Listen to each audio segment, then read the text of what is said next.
Thank you everyone for coming, and thank you at home for joining us. Remember, you can play along with today's game. All you need is a piece of paper and a pen. Write 1, 2, 3, 4, 5, 6, 7, 8, 9, 10 on that piece of paper. I'm going to give you 10 example situations with one word missing, or maybe 2 words, and a list of possible prepositions. You have to decide which preposition best matches in that situation. Every correct answer gets you 1 point, and every incorrect answer, nothing. It's fine. Nothing happens. I don't need this, do I? It's not plugged into any... I don't need... Why did you give it to me then? So let's get started in today's very hard preposition quiz.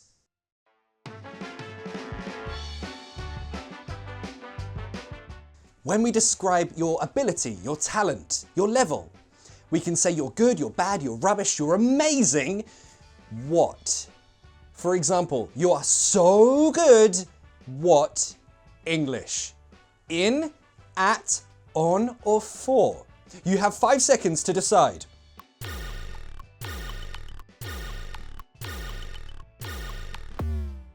You're so good at English. And if you got that one correct, you got 1 point, and you are so good at English. Well done. Number 2, we're talking about time. This guy works at a bookshop, and he says this. I've been working here, blank, 2 years. Which word is missing? Is it for or since?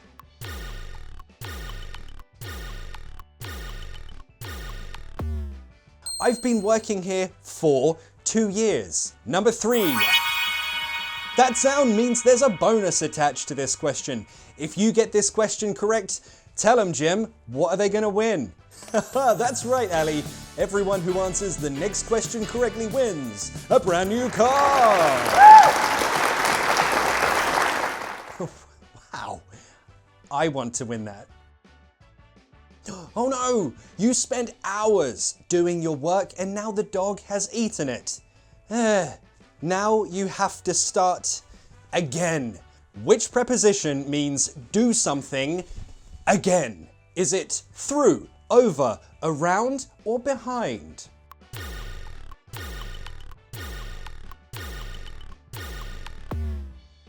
Over. I have to start over means I have to start again. And congratulations to everyone who got this correct because you just won a brand new car. This is a complete lie. You didn't win a car. Please don't sue me. Number 4, where does your friend live? Here's the road, here's you, here's your friend. You live this side, she lives the other side of the road. So, my friend lives across me, across to me, or across from me. Which do you think? You have 5 seconds. Decide.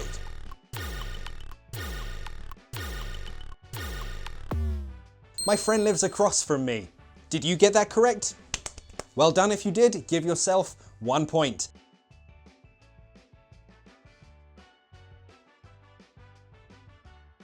When we talk about first impressions, the idea that you give someone about yourself the first time you meet. For example, what's your impression of me? How do I seem to you? Do I seem friendly? Do I seem happy, angry? What? Well, we have a phrasal verb for that, and it's this. You come something as an idiot, for example. Now, from these 4 prepositions, 2 of them are possible here. Which 2? You need both of them to be correct to get the point. 5 seconds.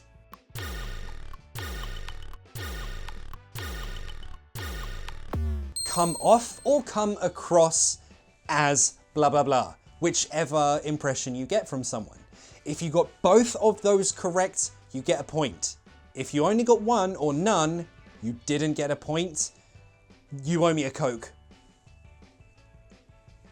Thanks. You have a relationship with someone and something, in this case pizza, separates you and destroys the relationship. we have a phrasal verb. Something comes something you two.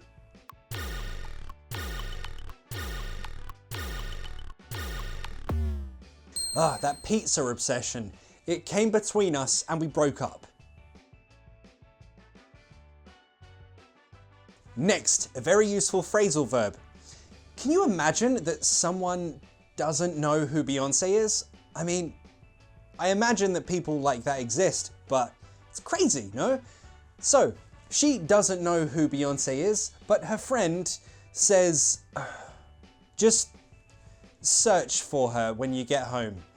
A specific phrasal verb, which means search for information online. So, search for a name, a number, an address, some information in general. What's that phrasal verb? Look her around, look her up, look her through, or look her down.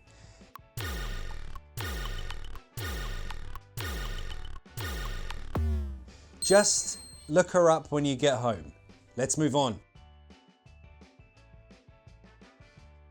Now, personally, for me, I hate when I go to the cinema and someone is talking and they don't stop.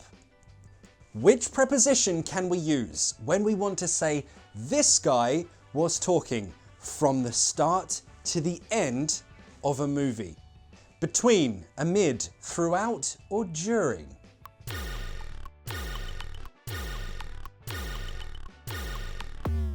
Throughout, from beginning to end. He was talking throughout the movie. Now maybe you were thinking, but wait, I can say during, no? Don't worry, I'll explain at the end of this video. When someone is acting like this, aggressively, in which direction? Your direction. How can you say that? Which preposition should you use? He's being really aggressive at me, towards me, or on me? What do you think?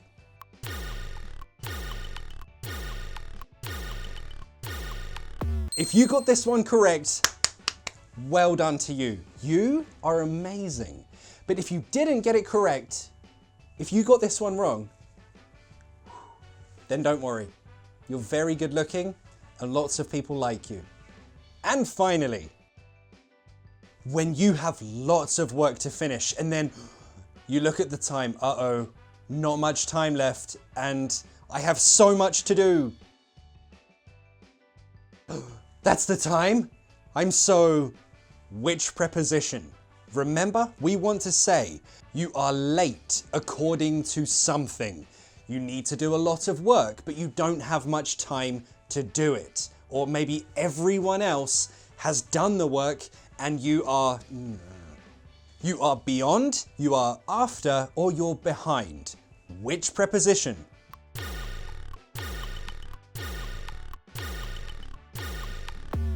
Oh no, I'm so behind.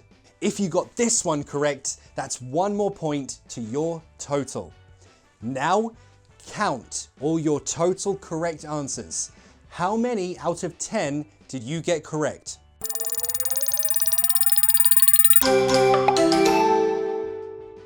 So thank you for playing. Why are you giving me this again? It doesn't work.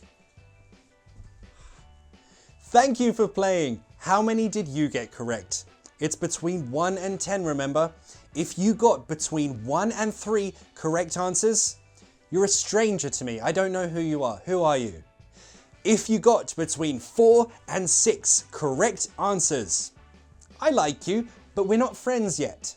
If you got between 7 and 9 correct answers, you are a great friend to me.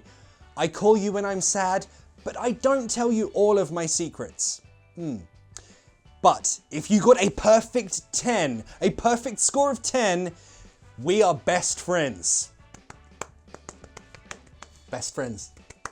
I love you. Okay, that first situation.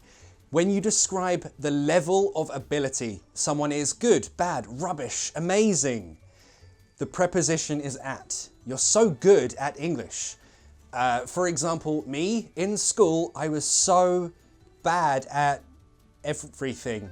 No, I was rubbish at everything.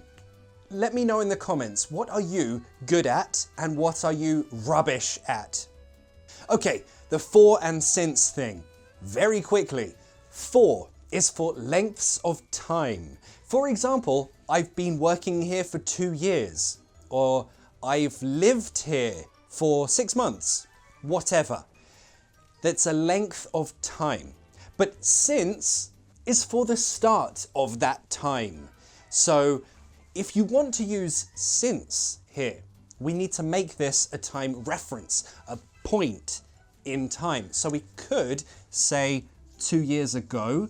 So I've been working here for 2 years, or I've been working here since 2 years ago. That's now a time reference.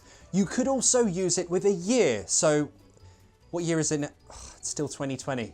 This year never ends. It sucks so bad. Okay, we could say I've been working here since 2018. That also works. It's a year, it's a time reference. Just remember, for, length of time. Since, time reference, the start of that time period. Okay, this one. The preposition over after a verb. It can mean do something again. For example, start again. Start from the beginning. If, for example, you want to watch a TV show or a movie, again, you could use it in the same way. Think of this like the prefix re. Do something again. So you could say, I want to re-watch all of The Sopranos. Or, I want to watch this series over. You want to do something again from the beginning. Do it over. And again, practice this in the comments. Is there something that you want or need to do over? A test that you need to do over? Is there a thing that you need to start over? So in this case, the road is in the middle. We use across from when we talk about things on the other side. Across from me, across from her. But we just say across when we talk about what separates those two things. Again, try this in the comments. This is the best way to learn. Make it unique to your life. Make it something that you might say in the future. Then you'll remember much more easily. Now in this situation, you come off as blah, blah, blah. You come across as blah, blah, blah. Both mean the same thing. They talk about the impression that you give someone the first time you meet, for example. So, who was the last person that you met? How did they come off? How did they come across? Remember, they both mean the same thing. An example that I could give. Who was the last person I met? Okay. A few months ago, there was a YouTube event in London and a few educators went there. And there was one dude who I love his videos. He does like lawyer videos. It's this guy. Love his videos. And I met him and I was like, dude, I watch your videos all the time. You're amazing. You're awesome. I'm such a big fan. Basically, I shouldn't be allowed to meet new people. I always come across weird. I come across strange. This situation, when something breaks your relationship, for example, you or the other person puts too much focus on something and not you, then it comes between you. It separates you and ends or destroys your relationship. So again, try your own example in the comments, make it relevant to your life. That's the way you'll remember it, and I'll correct you. This one is a very useful phrasal verb. Use it when you want to search for something or someone online. For example, you could look up a music video on YouTube. You could look up your favorite celebrity on Instagram. You could look up a phone number that you don't recognize. I don't know. I promised I would explain this one and I'm going to. So, throughout the movie, that means from beginning to end. If you said he was talking during the movie, yes, it means in the middle of the movie, but it doesn't mean specifically from start to finish. It just means, I don't know, maybe 5 minutes at the beginning, 5 minutes in the middle. It's still annoying, but it's not from start to finish. Very important difference. Of course, it's not between, because we're not talking about two separate movies and he's talking in the middle of those two separate movies. No. Amid doesn't work either. He was talking amid the movie? No. Amid is not for this situation. But here, when someone acts a certain way in your direction, we say towards. Someone's being or someone's acting aggressive towards you. Someone's being very friendly towards you. Someone's being or acting away towards. And finally, this one, to be behind on your work, for example. It means you have a lot of work to do to be at pace with, to be at the correct point in your work according to the time. I know that's a strange... This is a difficult one to explain. So, if you know the phrasal verb to catch up, to be at the same pace as everyone else, or in this case, your work day, your workload, you need to catch up. That goes very well with this. If you are behind, you need to hurry. You need to catch up with your work. And you can use this for many things, actually. So, for example, if there's a TV series and you haven't seen the latest episode, oh my God, have you seen all of the episodes of that TV show that we're both watching? No, I'm like 2 episodes behind. I need to catch up. So again, in the comments, practice this using your real examples. Is there a TV series you're behind on? Something you need to catch up on? For me, it's Westworld. I'm still behind. I finished season 1, I started season 2, but I need to catch up because I think season 3 just finished, right? Anywho, yeah, I'm behind on Westworld. So, how many of my best friends are watching right now? Let me know in the comments, because I don't have any friends in real life. Thanks for watching, and I'll see you next time on the Very Hard Preposition Quiz.